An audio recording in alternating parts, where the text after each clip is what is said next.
श्री स्वामी समर्थ. 29 जून 2026 रोजी येणारी वडपौर्णिमा आणि या वटपौर्णिमेच्या दिवशी तुम्हाला वडाचं पूजन करायला जाण्यासाठी कोणता योग्य काळ असेल किंवा कोणता मुहूर्त आहे याबद्दलची उत्सुकता प्रत्येक महिलेच्या मनात आहे आणि तीच माहिती आज आपण समजून घेणार आहोत या व्हिडिओच्या माध्यमातून.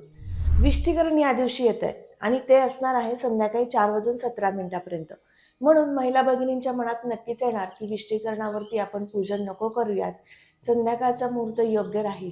तर अशा सगळ्या महिलांना सांगू इच्छिते, वटपौर्णिमेचं जे पूजन असतं किंवा वडाची जी पूजा असते ती करताना शास्त्र आधारानुसार तुम्हाला सकाळी 6:06 जेव्हा सूर्योदय होत आहे, तदनंतर संध्याकाळी 5:29 तुम्हाला वडाची पूजा करायची आहे.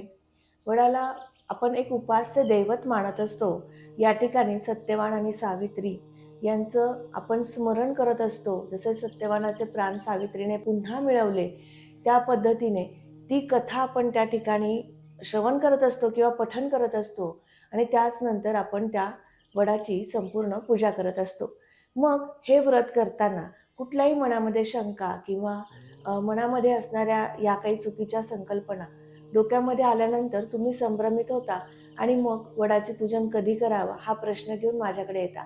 म्हणूनच हा व्हिडिओ खास केलेला आहे. प्रत्येक महिलेने वटपूजन करताना 29 तारखेला सकाळी 6:06 नंतर दिवसभरात कधीही वटपूजन करावं. या दिवशी ज्यांना उपवास आहे त्यांना सांगू इच्छिते, ही संपूर्ण पौर्णिमा तिथी आहे, त्याच्यामुळे याच दिवशी उपवासाचा सुद्धा दिवस आहे. म्हणजे पौर्णिमा व्रतस्थ असणाऱ्या महिला किंवा पुरुष वर्गाला सांगू इच्छिते, या दिवशी तुम्हाला उपवास करायचा आहे. तर अशा पद्धतीने अत्यंत मनोभावे आणि पतीला दीर्घायुष्य प्राप्त व्हावं, समृद्धी आरोग्य प्राप्त व्हावं, यासाठी प्रत्येक महिला भगिनी सवाष्ण हे व्रत करतात आणि अतिशय उत्साहाने आनंदाने प्रत्येक महिलेने या दिवशी सकाळी 6:06 नंतर संध्याकाळी 5:29 वटपूजन करून वडाचे शुभ आशीर्वाद प्राप्त करून घ्यायचे आहेत. सगळ्यांसाठी, सगळ्या महिला भगिनींसाठी या वटपौर्णिमेच्या माझ्याकडून मनपूर्वक हार्दिक शुभेच्छा. श्री स्वामी समर्थ. जय जय स्वामी समर्थ. रामकृष्ण हरी.